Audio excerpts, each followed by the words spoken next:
Muy buenas a todos, bienvenidos a este tutorial del Victoria 3, donde vamos a hablar de cómo expandirnos al máximo. Tocaremos temas como cuáles son los diferentes métodos de expansión que hay, cómo gestionar tu infamia, hablaremos también de las jugadas diplomáticas, hablaremos también de los penalizadores a la conquista que vas a encontrar, como la devastación y la agitación, hablaremos de cómo gestionar tus vasallos para que no te den problemas, hablaremos también de si vale la pena o no incorporar estados y cómo gestionar tu burocracia, hablaremos también de cómo aprovechar cualquier oportunidad para debilitar a nuestros rivales. Así que quédate conmigo en este viaje donde aprenderemos todo sobre cómo expandirnos de la mejor manera. Bien, empecemos hablando de por qué te interesa expandirte. Básicamente, uno se expande buscando dos cosas: recursos y mercados nuevos o población. Por ejemplo, en el mercado ruso no tengo suficiente caucho dentro de mi mercado. Entonces, una de mis prioridades debería ser buscar caucho por el mapa. Por ejemplo, hay mucho caucho en toda esta región, aunque ya forma parte de mi bloque de poder, la mayoría. Sin embargo, por ejemplo, esta región de Johor es un país independiente y veo en sus recursos que tiene un montón de caucho que ni siquiera ha construido los edificios necesarios para explotarlo. Así que una de las mejores opciones, por ejemplo, en este caso, sería ir expandiéndome por todo el sur de Malasia para obtener más caucho. Otra de las razones por las que te conviene expandirte es buscando estas regiones que tienen muchísima población, como pueden ser regiones de la India, regiones de China. La población, como ya hemos hablado en otros vídeos, es el límite que te vas a encontrar al crecimiento de tu Producto Interior Bruto al final del juego. Entonces, ir buscando regiones que tienen mucha población, ir incorporando esa población a tu sociedad e irles dando oportunidades, pues al final es lo que más va a hacer crecer tu PIB. Y pasemos ahora a hablar de los diferentes métodos que tienes para expandirte. Anexionar el país nos llevará directamente a integrar ese territorio como parte de nuestra nación y podremos incorporar ese territorio a que toda la población de ese territorio pase a formar parte de nuestra sociedad. Mientras que la opción de establecer el protectorado es distinto, porque lo que va a hacer es establecer un súbdito en ese territorio. Por ejemplo, aquí tengo uno de los súbditos que hice haciendo protectorado, que es Birmania. Pero hay más opciones de expansión. Tú puedes expandirte también usando los bloques de poder y la diplomacia. En cuanto abro la pestaña de los bloques de poder, van a aparecer un montón de números en rojo y muy pocos en verde, como por ejemplo aquí tengo el más 37 en verde. Estos son regiones que si hiciese algunos pactos diplomáticos y hablase con ellos, seguramente podría añadirlo al bloque de poder. Y hay bloques de poder de los que no se puede salir. Por eso digo que una de las formas de expansión es tener un bloque de poder, no necesariamente con súbditos, sino con naciones que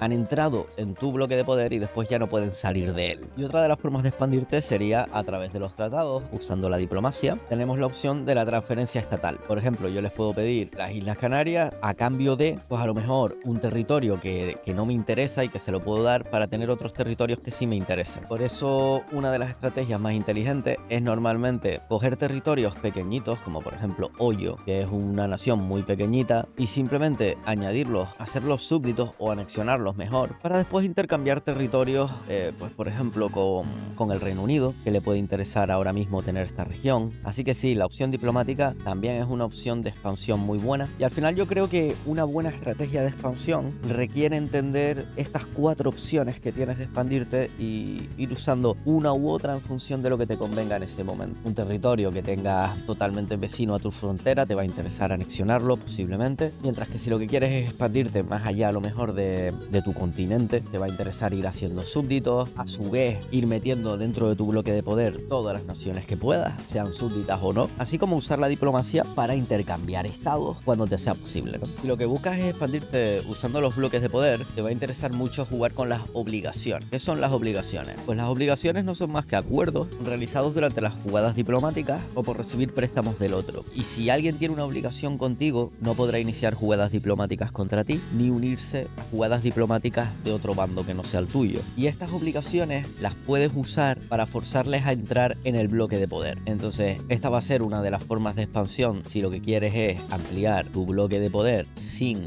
vasallizar a nadie, sin crear súbditos. Por último, comentar que la mejor forma de anexión que hay es esta opción que tengo aquí de devolver estado, porque esto es un estado que seguramente yo controlo parcialmente. Lo vemos aquí, que es un estado dividido ahora mismo. Yo controlo una parte y esta nación controla la otra parte. Entonces, como yo ya tengo este estado incorporado, tengo la opción de devolver estados para anexionarlos sin apenas consumir infamia. Y ya que estamos, pasemos a hablar de la infamia. ¿Qué es la infamia? Pues la infamia se define como el grado en el que la comunidad internacional y en particular las grandes potencias te ven como una amenaza que contener en vista de tus acciones pasadas. Se acumula principalmente al provocar incidentes diplomáticos y reivindicar objetivos de guerra en un acuerdo de de paz. La infamia afecta la actitud de otros países hacia ti y aumenta el coste de influencia de los pactos diplomáticos. Si se alcanza un nivel de paria, las grandes potencias podrán iniciar una jugada diplomática de poner en su sitio contra ti. Entonces, cada vez que nosotros intentemos expandir nuestro territorio, vamos a tener que incurrir en infamia. Pero esta infamia cambia en función del objetivo que tengamos. Si lo que buscamos es anexionar, hay que tener muy en cuenta que anexionar directamente tiene un valor base de +5 de infamia. Y luego hay también un incremento de infamia en función de la población que tenga esa región. Mientras que si lo que buscamos es establecer un protectorado, la infamia que vamos a consumir ya no va a tener un valor base de 5, va a tener un valor base de 2. Por tanto, es muchísimo mejor en términos de infamia, consumes mucha menos infamia si te expandes creando protectorados en vez de ir anexionando directamente. Por otro lado, hay más factores que afectan a la infamia, como el hecho de si es una potencia reconocida o no reconocida. En el caso de que sea no reconocida, vas a tener un descuento del 50% en la infamia que vas a consumir por establecer un protectorado. También nosotros, al ser gran potencia, vamos a pagar un 20% más de infamia. Por tanto, la forma óptima de expandirte pues va a ser no llegar a gran potencia, sino mantenerte en potencia importante para no gastar tanta infamia cuando te intentas expandir rápido. Digamos, el meta de expandirte rápidamente en este juego ahora mismo es ser una potencia importante e ir comiéndote potencias no reconocidas para apenas pagar infamia. Bien, entonces, como hemos comentado, el límite a la expansión que te vas a encontrar va a estar determinado sobre todo por el factor de la infamia. Es el mayor límite que te vas a encontrar. Nunca te va a interesar tener la infamia a 0, porque entonces estarías desperdiciando la oportunidad de añadir territorios nuevos. Lo ideal, de hecho, es mantenerse debajo de 25 de infamia. Entre 0 o digamos entre 5 y 25 sería lo ideal. ¿Por qué? Pues porque cuando tu infamia supera los 25, vas a tener un problema con la gestión de tus súbditos, porque el deseo de libertad de tus súbditos se ve afectado por este +0,25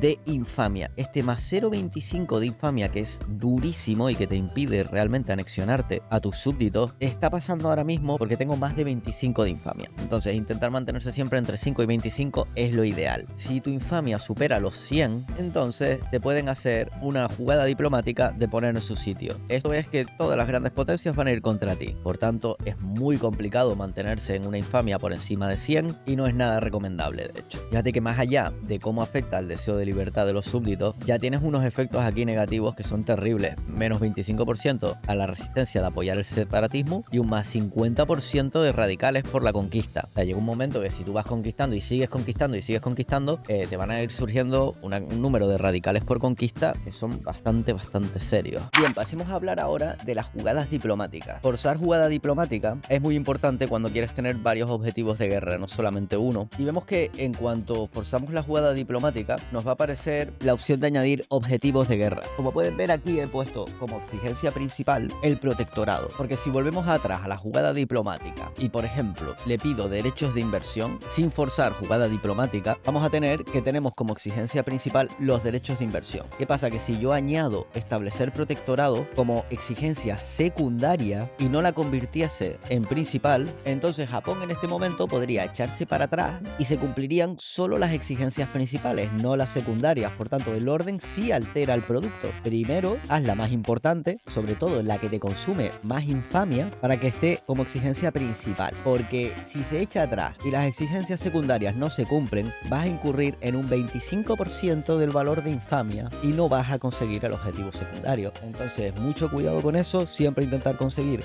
todo lo que consuma infamia, ponerlo como exigencia principal, porque si no te puedes ver que vas a tener un montón de infamia y no has conseguido ni un solo territorio más. Por tanto, este orden aquí sería un gravísimo error si lo hiciese de esta manera. Bien, y entonces hemos hablado ya del propósito de la expansión, de los diferentes métodos de la expansión, de cómo gestionar tu infamia, de cómo evitar caer en las estafas de las jugadas diplomáticas, y ahora pasaremos a hablar de los penalizadores en la logística y la conquista de los nuevos territorios. Volvemos a este territorio que acabamos de anexionarnos parte de él, ¿no? Y claro, lo acabamos de conquistar. Nuestro ejército acaba de pasar por ahí y acaba de generar cierta devastación. La devastación es terrible para la región, obviamente. Si tienes una devastación alta, te va a disminuir la eficiencia de construcción, te van a disminuir las infraestructuras, la atracción migratoria, te va a aumentar la mortalidad y te va a disminuir el rendimiento. O sea, terribles penalizadores que vas a tener al principio, y hay que esperar a que la devastación baje para empezar a construir. Lo mismo pasa con la agitación. También vas a tener agitación siempre cuando anexionas una región nueva, y cuál es el problema? Pues que si yo ahora digo, bueno, esta región que la acabo de coger, voy a ponerme a explotar el recurso. Supongamos que me interesa el algodón de esta región. En cuanto yo me pongo a construir edificios aquí, voy a tener un problema, y es que la eficiencia de construcción va a ser muy baja, porque acabo de conquistar esa región y por agitación y devastación estoy teniendo unos penalizadores enormes en la eficiencia de construcción. Lo vemos aquí más claramente. Me está diciendo que la eficiencia de construcción es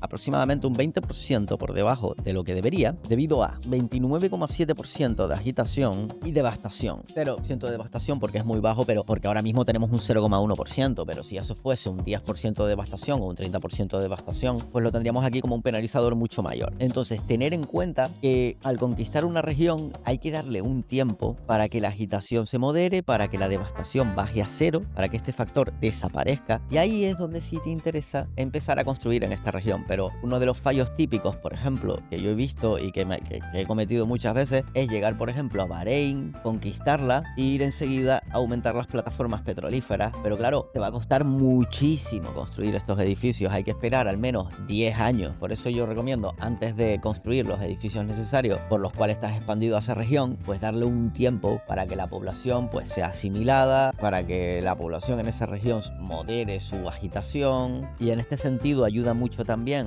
algunas leyes, como puede ser la de policía secreta, porque como podemos ver aquí, la agitación está bajando gracias a los cuerpos policiales, gracias a estar reduciéndose un 10% por cada nivel de cuerpo policial. Tengo uno ahora mismo, así que bueno, tener en cuenta eso, que algunas leyes pueden ayudarte a bajar la agitación. La devastación al final depende de la forma en la que tú conquistes con el ejército. Si tú pones el ejército en saqueo en vez de en avanzar en el frente, pues va a incrementar un 100% la devastación que genera esa unidad. Sinceramente, saqueo no es una opción que sea buena precisamente por esto, por el tema de la devastación. Es que claro, no te interesa tener una devastación alta porque después al final esos son años que te tienes que pasar esperando a que esa región sea útil, sea productiva. Bien, me gustaría mencionar que al añadir regiones con mucha población, como puede ser por ejemplo la región de Pekín, que tiene actualmente 20 millones de personas solo en esa región, que además están pasando escasez, un nivel de vida bajo, aunque no están pasando hambre. Parece que tienen suficiente infraestructura, y esto hay que tenerlo en cuenta cuando vas a anexionarte una región, porque desde el momento que incorpores, por ejemplo, una región como esta, que principalmente es de cultura Han, pues hay que tener en cuenta que el grado de aceptación de los colectivos va a bajar significativamente, porque vas a añadir personas que, si no tienes multiculturalismo, pues no van a estar aceptadas en tu sociedad y puede empezar a generar problemas de estabilidad, alguna que otra revuelta. Y tener en cuenta también que si esa región no conecta con tus territorios por tierra, pues vas a tener que mirar muy bien los convoyes, porque si no tienes convoyes suficientes, cuando anexiones esa región vas a tener un serio problema de acceso al mercado. Así que sí, este es otro factor que hay que tener muy en cuenta. Y si tu expansión pues no es por tierra, sino que es por mar. Y claro, ¿qué pasa si el acceso al mercado empieza siendo muy bajo, tienes devastación, tienes agitación? Pues que muy posiblemente tu población empieza a pasar hambre y empiecen a morir. Por eso es importante pues ser un poco previsor y mirar toda la situación que te vas a encontrar una vez lo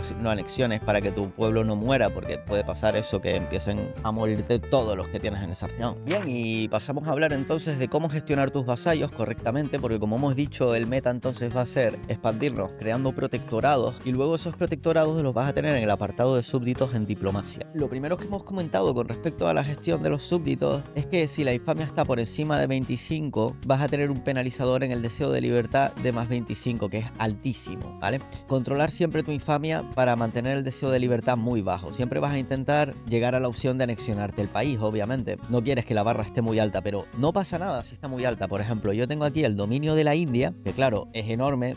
Realmente transferí el súbdito desde el principio de la partida, te lo quité al Reino Unido. Pero claro, la India tiene ahora mismo 274 batallones más 391, o sea, está ahora mismo el número 3 en ejércitos del mundo y es mi vasallo y tiene 665 divisiones. ¿Cuál es el problema de tener un súbdito con tantas divisiones? Pues que realmente el deseo de libertad va a estar altísimo, debido fundamentalmente a la proyección de poder del ejército de tierra del soberano es inferior a 10 veces el ejército del dominio de la India. Actualmente tengo 6,5 veces. ¿Cuál es el problema? Pues que al no ser 10 veces más grande que el ejército de la India, tengo un más 0,15 en deseo de libertad. Por tanto, siempre te va a interesar tener un ejército muy superior al que tienen tus súbditos para bajar el deseo de libertad y conseguir anexionarlo. Otro factor que afecta muchísimo es el hecho de que otras naciones, normalmente rivales tuyos, apoyen la independencia de tus súbditos súbditos para dificultarte la anexión, como es el caso que tengo yo aquí ahora mismo de más 0,5 en apoyo a la independencia de varios países. ¿Qué países son estos? Pues los tengo aquí. El Imperio Otomano, Escandinavia, Beiyang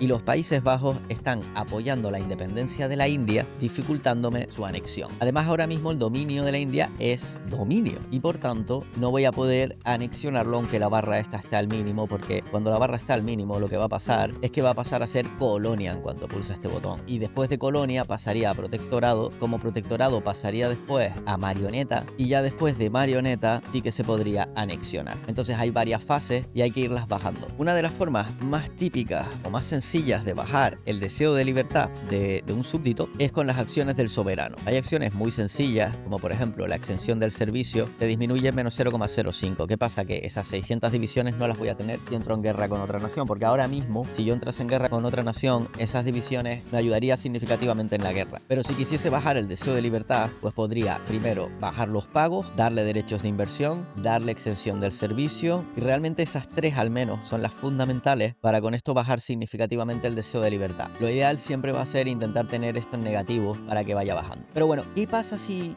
no baja la barra? Si ya pues hay demasiadas naciones que han apoyado su independencia, el país es muy grande, pues bueno, como me pasa a mí con la India, ¿no? O con Prusia también, que Prusia la tengo por aquí, más o menos en la misma situación, es un protectorado y aquí sí que estoy bajando lentamente el deseo de libertad, pero claro, son dos naciones muy grandes, tienen un ejército muy poderoso, así que es de esperar que el deseo de libertad esté alto y es muy probable que en cualquier momento recibamos una noticia de que el dominio de la India se quiere independizar. En el caso de que me llegase esa señal, lo que haría es ir a la guerra contra ellos y como objetivo de guerra les pondría reducir la autonomía, en cuyo caso pasarían de dominio a protectorado y sería más fácil ir bajando su deseo de libertad poco a poco. Otra forma de bajar el deseo de libertad sería ir en busca de todos aquellos que apoyan la independencia de este país, pues por ejemplo el Imperio Otomano, pues ir a por el Imperio Otomano y obligarle a que se aleje de este apoyo a la independencia que tenemos aquí. Otro factor a tener en cuenta es que cuando reduzco la autonomía, si yo le doy aquí a anexionar país a Persia, lo primero que voy a tener es la probabilidad de que acepte. O sea que es muy posible que acepte sin necesidad de ir a la guerra. Bueno, no muy posible. Normalmente yo hago esto cuando ya está al 75% de probabilidad. Un 17 es muy bajo. Pero bueno, si la barra estuviese a 0, pues sí que es muy probable que lo tuviésemos al 75%. Otro de los factores a tener en cuenta, obviamente, es que vas a consumir infamia también por hacer esto. Pero sobre todo eso, tener en cuenta que anexionar Persia pues va a aumentar el deseo de libertad de todos los demás, de Prusia, de Siam, del Tíbet, de la India. Así que bueno, como conclusión del punto de la gestión de los vasallos, pues decir que no pasa nada con tener un deseo de libertad muy alto, incluso al 100, no pasa absolutamente nada, porque mientras tú tengas un ejército más poderoso que ellos, lo peor que te puede pasar es que intenten independizarse y en ese momento lo que van a conseguir es el efecto contrario, que es reducir su autonomía. Bien, y una de las cosas que más me costó entender este juego es que te vas expandiendo, vas gestionando tu infamia en la expansión, y significa eso que si tienes entre 25 y 100 de infamia ya no hay nada que puedas hacer. Pues eso sería un grave error, pensar que tener una infamia de 50 o de 70 porque te acabas de anexionar un vasallo muy grande como puede ser la India o Rusia. La India vale 100 si lo que haces es transferir súbditos. Entonces, ¿significa eso que te puedes relajar y te puedes centrar en tu economía? Pues no, porque una de las mayores formas de medir tu poder es compararte con tus rivales, y a tus rivales hay que tenerlos continuamente a raya. Siempre que veas una oportunidad de debilitarlos, debes ir a por ella. Tu ejército siempre debe estar listo para ir a debilitar al enemigo. ¿A qué me refiero con esto? Pues por ejemplo, en esta partida que yo hice con Rusia, estoy ahora en 1927 y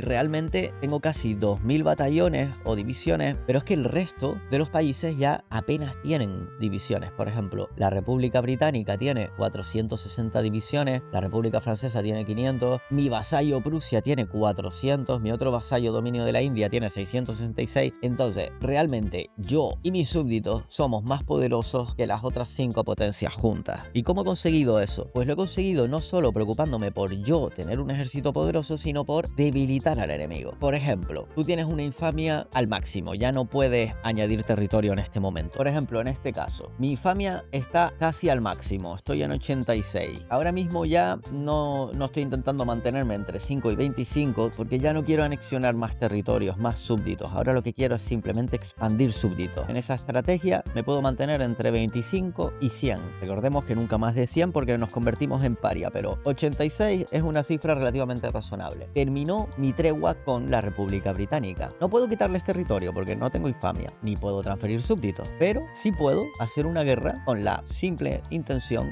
de debilitarlos. ¿Cómo? Inicio una guerra contra ellos y lo que hago es básicamente añadir objetivos de guerra, objetivos de liberación de algunos territorios que tienen. Por ejemplo, podemos liberar Irlanda, podemos liberar Bahrein, Panamá, Macrán, Escocia. Todos estos países se van a independizar y además a mí no me consume infamia porque realmente no está siendo para mí. Yo simplemente lo que estoy haciendo es declararles la guerra con el simple objetivo de que liberen partes de su territorio. No van a ser vasallos de ellos, van a ser territorios independientes. Por ejemplo, Panamá me interesa mucho. ¿Por qué? Pues porque aquí, si consigo hacerme con este territorio, primero lo libero, espero a que pase la tregua, 4 años, y después lo anexiono. De forma que podría tener el canal de Panamá hecho aquí, que sería fundamental para mis intereses en América. Por tanto, aunque tengas la infamia al máximo, tienes que seguir no expandiéndote, pero sí debilitando a tus enemigos, que al final eso lo que va a hacer es que al final de la partida puedas expandirte mucho más rápido y que te puedas poner en una situación de paria sin que nadie pueda enfrentarse a ti. Y esto es una opción magnífica que tienes que estar haciendo siempre que veas alguna oportunidad. ¿Para qué? Pues para que la diferencia de prestigio entre tú y las siguientes potencias sea abrumadora, que creo que es lo que yo he conseguido en esta partida, que yo tengo 12.000 de prestigio, la República Británica pues apenas tiene 5.000. Entonces claro, esto no ha sido simplemente yo expandiéndome, sino debilitándolos siempre que he tenido la oportunidad para declararles la guerra y ir contra ellos para quitarles territorio. Ven que Prusia, ven que la India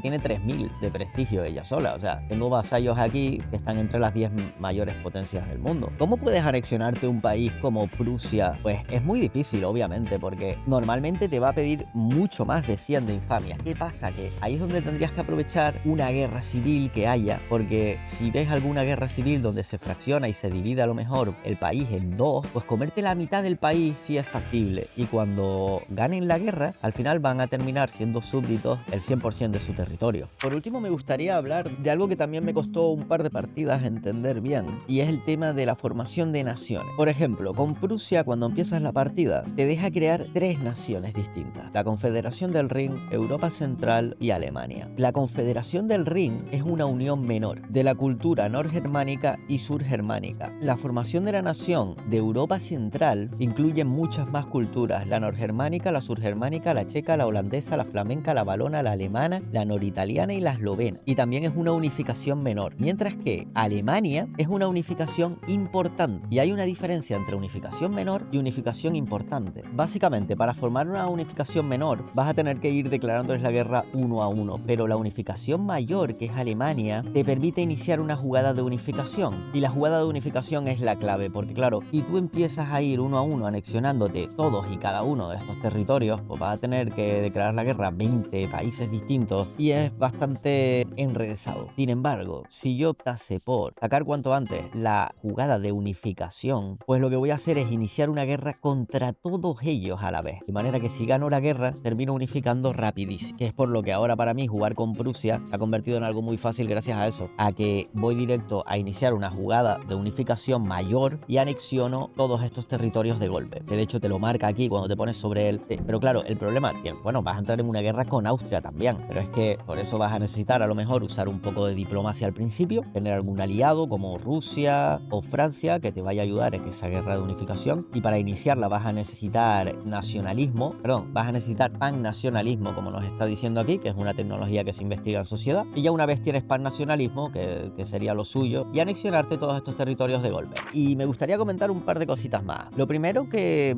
a lo mejor empiezas la partida y dices, bueno, voy a conquistar un territorio pequeñito por aquí, Mara, y de repente ves que no puedes. ¿Por qué no vas a poder declararles la guerra desde el principio? Porque no has declarado intereses. Estos intereses que vas a tener que poner por el mundo dependen de tu posición, de tu prestigio. Si eres una potencia importante, vas a poder poner más intereses en el mundo. Si eres una potencia no reconocida, pues vas a tener muchos menos. Y claro, tener territorio en cualquier región estratégica de estas te va a dar un interés inmediato en esa región. Y claro, esa es una de las formas más fáciles de expandirte cuando hablamos de regiones estratégicas, porque vas por ahí buscando estos pequeños territorios. Por ejemplo, yo declaro un interés ahora en Arabia y ahora sí me aparecen muchas más opciones. Me aparece la posibilidad de establecer un protectorado. Si yo establezco un protectorado ahí, ya voy a tener interés en esta región de forma automática, y entonces podría volver a usar el interés para irme a otras regiones. O sea que sí, expandirte a lugares remotos a veces es interesante para tener intereses en esa región en específico. Declarar rivales es muy importante para aumentar tu influencia, tu generación de influencia. La influencia afecta muchísimo a la expansión. Por ejemplo, si volvemos a la partida con Rusia, tengo que mi infamia se está reduciendo un 25% más rápido gracias a el exceso de influencia que tengo. Ahora mismo tengo un exceso del 100% de influencia. ¿Por qué me interesa tener tanta influencia disponible? Pues para bajar la infamia cuanto antes. Este más 25% de reducción de infamia gracias a la influencia es fundamental